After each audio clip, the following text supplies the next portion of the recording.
Hi guys, Brain here, and welcome to another commentary video. Today I wanted to talk about a topic that we kind of briefly touched on upon stream the other day that I thought was fairly interesting, is we were talking about the idea of what makes boring survivors boring. And to make that a little bit clear, boring survivors play in a very brainlessly efficient manner when it comes to pre-dropping pallets at the beginning of chase, only sitting on gens, never interacting with the killer, stealthing around with distortion calm spirit, just things that generally don't require a lot of interactivity on the survivor side of things when it comes to interacting with the killer.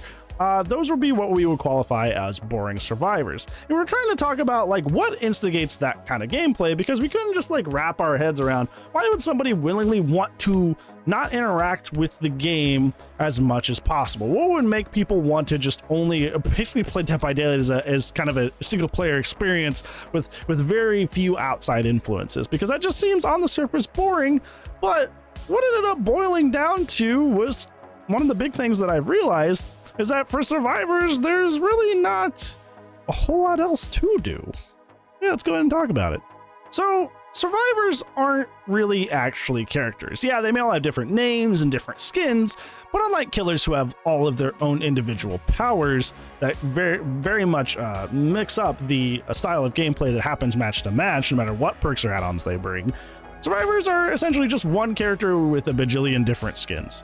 No matter what survivor drops and what they do, they all do the same thing.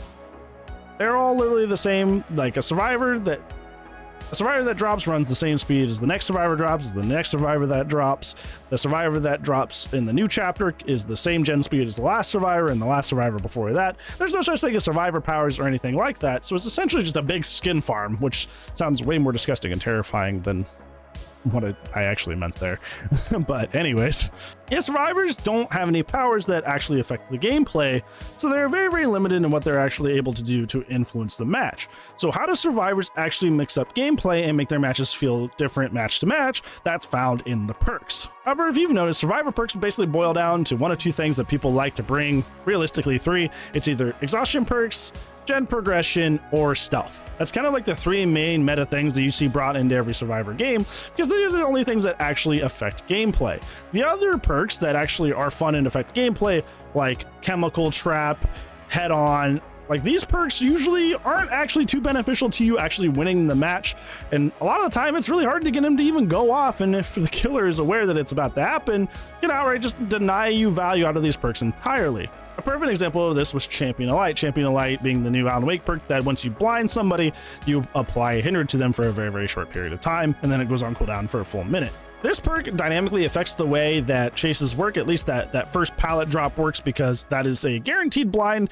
as long as the killer decides to kick the pallet there, which, you know, gives them hindered, and you can make a choice there based on if you want to continue looping around the same loop, chain to the next tile. It adds more decision making to the game, which is why I think that Champion of Light is ultimately a well-designed perk, because it actually adds a new layer to survivor chases. However, I realized through that there really isn't a lot of perks like that in Dead by Daylight, and the last perk that I think of that really did that was Spine Chill. Spine Chill used to have this effect that while the killer was staring at you, you did things faster, including vaulting. So this actually made Spine Chill as well as into kind of an accessibility perk to help people avoid the killer, but also turned it into a chase perk. This dynamically affected the way you played chases, because you could get through window vaults way faster, so this made you play a little bit more greedy, which, you know, ultimately survivors that play more greedy are what we want in Dead by Daylight in the killer community, because like I said at the beginning of this video, boring survivors are the kind that just like pre-drop pallets super early and only sit on gens, because they essentially want to win the game with as little input as possible,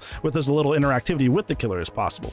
However, perks like Spine Chill encourage you to actually continue looping and to greed things, because you are a little bit more guaranteed to get that window vault as before, which is also why the reason a lot of people run Resilience, because it also has that effect.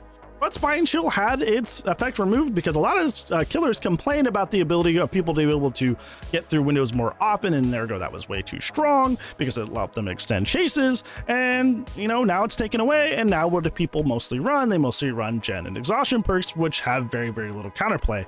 I'm sure that you've lost a lot of matches to people just proving on gens together. What did you do to earn that extra gen progression? I don't know, we just sat on the same gen together. Wow, that's not really hard at all for how much that helps win a match. Wow, what did you do to win this chase, or add at least 10 to 20 seconds to this chase? That, you know, chase is the most important part of Dead by Daylight. What did you do to add to this chase? Oh, I don't know, I vaulted a window. Well, that's not too difficult. Why does that get to extend 20 seconds to chase just because you vaulted a window? Like, I don't know. Just cause, right? So why not use that when there's no other perks that really enhance chase in a way that requires your input? Survivors mostly now gravitate to perks that just kind of win the game with as little interactivity as possible, and a lot of that comes down to sweatiness and just wanting to win, and to ignore that is kind of just being, a little bit disingenuous. Some people just, always want to win because winning never goes out of style. But survivors in general just don't have a lot of very, very fun interactive perks, and when they do get them, usually they're asked to be taken away or nerfed.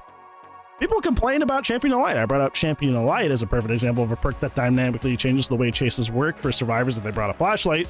Killers were calling for that to be nerfed and how annoying it was already, even though the fact that it can only be used once per chase because of the 60-second cooldown, unless your chase is actually really bad. But if a killer is following you and chase for more than 60 seconds, they're playing the game wrong anyway. You should disembark a chase if it's lasting more than 60 seconds. That is actually a skill issue. If you guys don't watch the match review part of this channel, please don't chase for longer than 60 seconds. Chases in Dead by Daylight should be 50 to 60 seconds on average. If you are not downing the survivor in that time, you need to kick some pallets, take an injuring, and then go find somebody else. But killers are already asking for that perk to get nerfed, and in that, as a result, what's going to happen is if you actually do successfully get Champion of Light nerfed, people are going to take Champion of Light off and then, go back to Prove, to Adrenaline, to Sprint Burst, to Life. Like, they're going to more often run these perks that you're already frustrated with because they win the game with very little interactivity, as opposed to something that actually takes them some thought, actually takes some thinking to get the most value out of. So you're kind of like shooting yourself in the foot there, and it really does. It's not very like fully long thought out solution because it's the Dead by Daylight community, so we just kind of get mad and cry about everything. But you're kind of shooting yourself in the foot because you're encouraging in a roundabout way people to run those inactive or uninteractive perks by complaining about them. So my solution to kind of killing the boring survivor playstyle, which is immerse, sit on gens, win chase with as little input as possible, is to actually give survivors interactive perks like Champion of Light, like Old Spine Chill, that actually make the chases in Dead by Daylight play differently and give them some sort of advantage.